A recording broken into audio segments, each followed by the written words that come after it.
Assalamualaikum warahmatullahi wabarakatuh. Perkenalkan kami Muhammad Nizar Anur Rafiq dan Muhammad Saleh Jawari. Pada kesempatan kali ini kami akan membahas studi ayat ekonomi tentang takaful ijtimai dan membantu kaum duafa. Topik diskusi yang pertama yaitu poin A, takaful ijtimai pada Al-Quran surat Al-Ma'un ayat 1-3. Poin yang pertama, redaksi surat Al-Ma'un ayat 1-3. Yang kedua, tafsir surat Al-Ma'un ayat 1-3. Yang poin 3, asbabun nuzul. Yang keempat, kaitan ayat dengan ekonomi. Selanjutnya, topik diskusi yang kedua yaitu poin B, membantu kaum duafa pada Al-Quran surat Al-Balad ayat 13-18. Poin yang pertama, redaksi surat Al-Balad ayat 13-18. Poin yang kedua, tafsir surat Al-Balad ayat 13-18. Poin yang ketiga, asbabun nuzul. Poin yang keempat, kaitan ayat dengan ekonomi. Poin yang pertama yaitu takaful ijtimai. Terdapat pada Al-Quran surat Al-Ma'un ayat 1-3. Poin yang pertama, redaksi surat Al-Ma'un ayat 1-3. Yang artinya, tahukah kamu orang yang mendustakan agama? Itulah orang yang menghardik anak yatim dan tidak menganjurkan memberi makan orang miskin. Poin yang kedua yaitu tafsir surat Al-Ma'un ayat 1-3. Tahukah kamu orang yang mendustakan hari pembalasan atau adanya hari Hisab dan hari pembalasan amal perbuatan? Maksudnya, apakah kamu mengetahui orang itu? Jika kamu belum mengetahui, maka dia itulah sudah huruf fa ditetapkan adanya lafal huwa. Artinya maka dia itulah orang yang meradik anak yatim, yakni menolaknya dengan keras dan tidak mau memberikan hak yang seharusnya ia terima, dan tidak menganjurkan dirinya atau orang lain memberi makan orang miskin.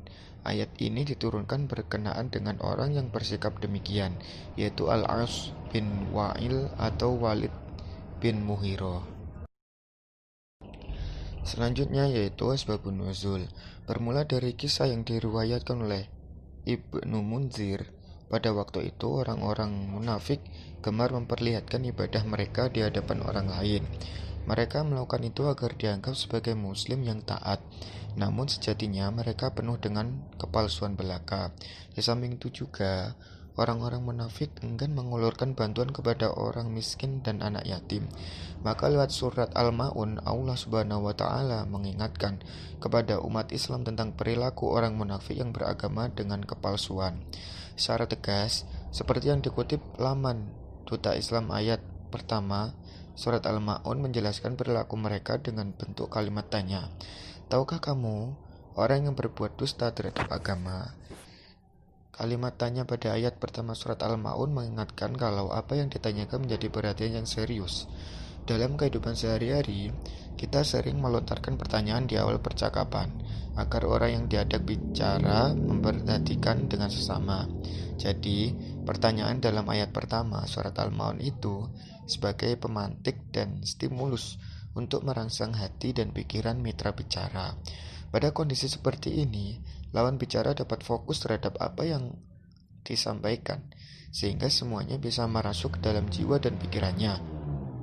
Dengan demikian, makna yang terkandung dalam surat Al-Ma'un dapat terpatri di sanubari orang-orang beriman, di mana ayat pertama mengungkapkan karakter pendusta dalam beragama. Karakter orang tersebut secara jelas dipaparkan oleh Allah Subhanahu wa Ta'ala dalam surat Al-Ma'un, yakni orang yang menghardik anak yatim, orang-orang menghardik anak yatim serta enggan mengulurkan bantuan kepada mereka dinilai sebagai pendusta agama. Mereka telah menodai esensi ajaran Islam yang diwahyukan kepada Nabi Muhammad. Bentuk penolakan kepada anak yatim dapat berupa tidak adanya empati dan itikat yang baik untuk merawat dan menjaga mereka. Anak yatim sepeninggal wafat ayahnya telah kehilangan sosok yang mengayomi dan melindunginya. Oleh karena itu, Islam menganjurkan umatnya agar memberikan perlindungan dan kasih sayang kepada anak yatim, baik dukungan mental maupun psikologisnya. Poin yang selanjutnya yaitu kaitan ayat dengan ekonomi. Sistem jaminan sosial nasional dalam Islam dan dikenal dengan takaful ijtimai memang belum pernah ada yang membahasnya secara baku dalam ekonomi Islam. Akan tetapi dapat dilihat dari studi empiris sistem perekonomian yang dilakukan dalam masa Nabi Muhammad SAW dan Khulafaur Rasyidin, hingga seterusnya yang sedikit banyak menyinggung hal-hal yang berkaitan dengan jaminan sosial kepada masyarakat muslim saat itu.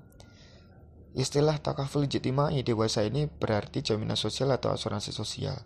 Sebelum istilah ini hadir lebih dahulu, sering digunakan pada istilah kafalah yang secara praktik hampir sama dengan asuransi sosial, memberikan tanggungan atas orang yang menghutang kepada si terhutang.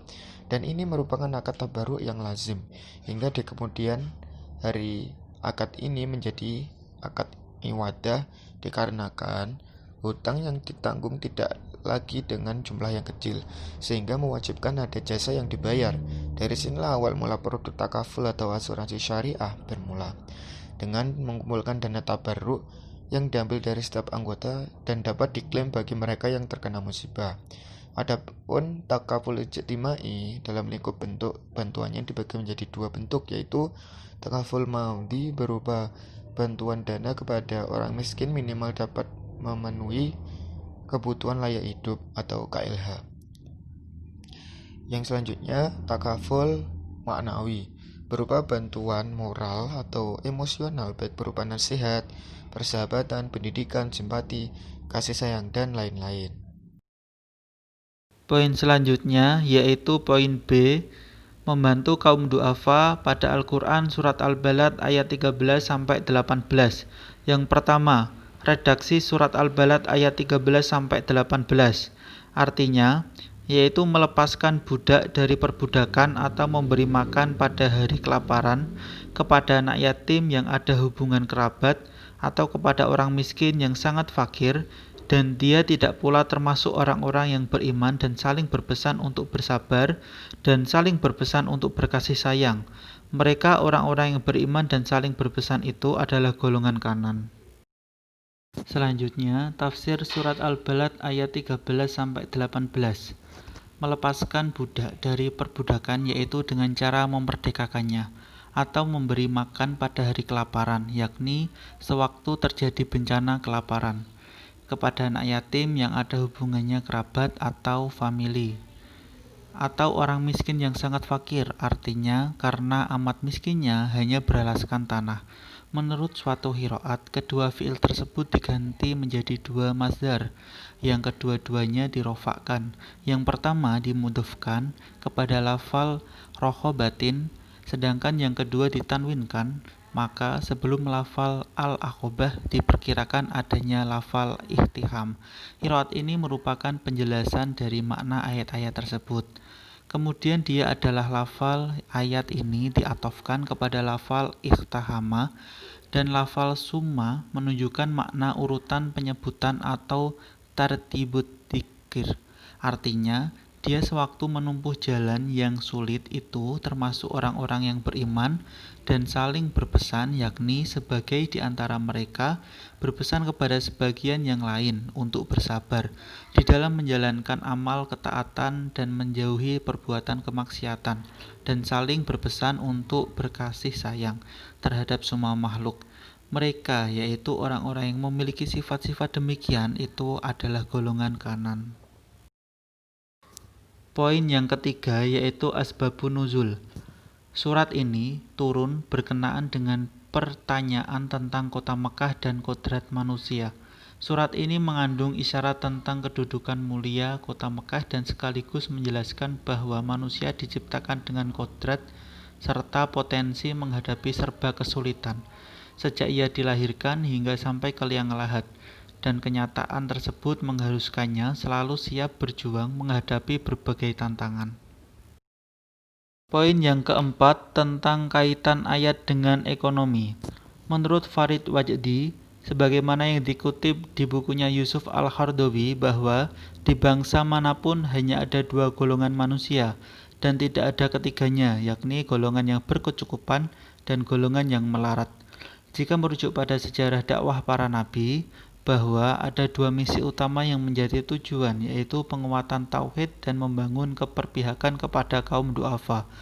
Wilayah tauhid merupakan landasan moral spiritual, sementara keberpihakan kepada kaum du'afa merupakan aplikasi dari nilai-nilai tauhid. Bahwa dalam ekonomi Islam punya perhatian yang besar terhadap kaum du'afa.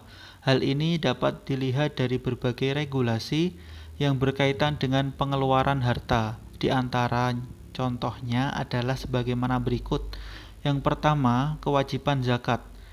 Zakat harta yang dikeluarkan bertujuan untuk membantu dan memberikan kesejahteraan kepada fakir dan miskin.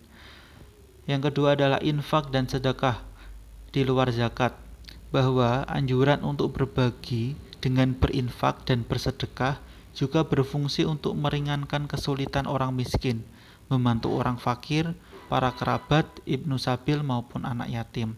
Lalu yang terakhir, yang ketiga, yaitu pembayaran fidyah bagi yang tidak mampu berpuasa, bahwa fidyah adalah pengganti puasa bagi orang-orang yang sakit menahun, para orang tua yang sudah pikun maupun jompo. Fidyah yang dimaksud adalah pemberian makan kepada orang-orang miskin dengan jumlah berapa biaya makan sehari dan dikalkulasikan dengan hari yang tidak berpuasa di dalamnya. Mungkin hanya itu yang bisa kami sampaikan. Terima kasih banyak atas partisipasinya. Kurang lebihnya mohon maaf. Billahi taufik wal hidayah wa ridho wal inayah. Assalamualaikum warahmatullahi wabarakatuh.